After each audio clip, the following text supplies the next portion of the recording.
Claire, thank you very much. Well, we're going to begin with our first guest this morning. She's a local writer who just got her sci-fi story published in L. Ron Hubbard's Writers of the Future, Volume 31. The book comes out today, just in time for Star Wars Day, of course. Let's introduce you to Kary English, everybody. Kary, thanks for joining us. Thank you very much for having me. So tell me about your story, and here's the book right here. It comes out today. Tell me about the story and how this all played out for you. Alrighty, my story is called Poseidon's Eyes, and it is the tale of a sleepy California beach town where spirits magnify both the good and the evil in human hearts. Okay. Now, locals will recognize this sleepy little town because it's Summerland. Okay, Summerlin's a great city here locally. How did Summerlin become part of your story? You know, it is just the perfect place for a writer to live. It's small, it's beautiful, you know all of your neighbors, so you know the characters.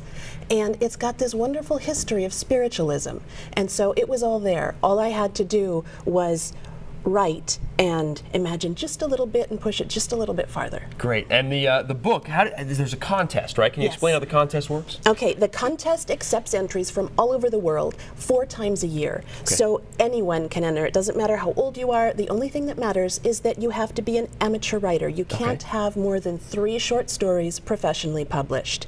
And out of thousands of entries, you get big name judges who are selecting the 8 finalists, and then 8 finalists are winnowed down to 3 winners. Wow, and you won first place. I did. You can see the amazing trophy here on our desk when they come back to us. It's a very cool looking trophy and award. So today's also Star Wars Day.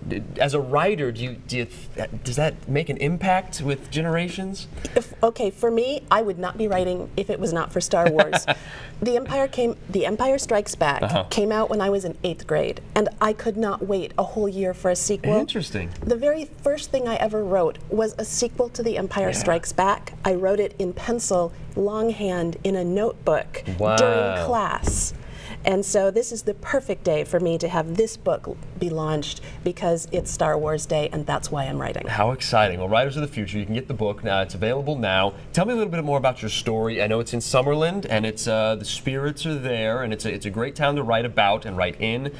How does the story unfold? Okay, well, there is an artist who is trying to finish a mural under some time pressure.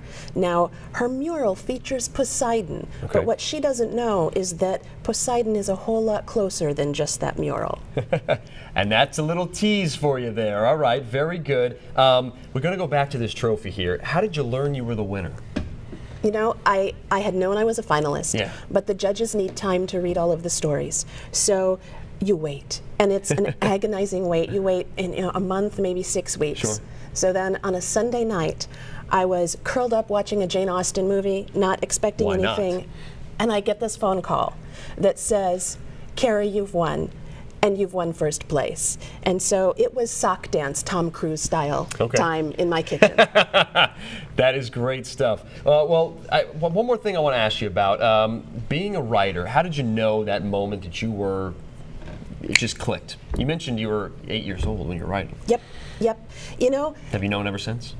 Yes. But I haven't been writing ever since. You see, I didn't understand when I was in high school that you're going to get rejections, and you're going to get a lot of them. So after I got 5 or 7, I thought, you know, I don't have it. So I'm just not going to do this. 25 years later, stories came back, and I thought, I'll try again. Well, congratulations. Again, the book is out today. It's Writers of the Future, Volume 31. You can pick it up at a bookstore near you, right? Yes. Be able to get it? All right. Well, thank you very much, Kary. We appreciate it. Kary English, and go read her story. It sounds like a great one based in Summerlin.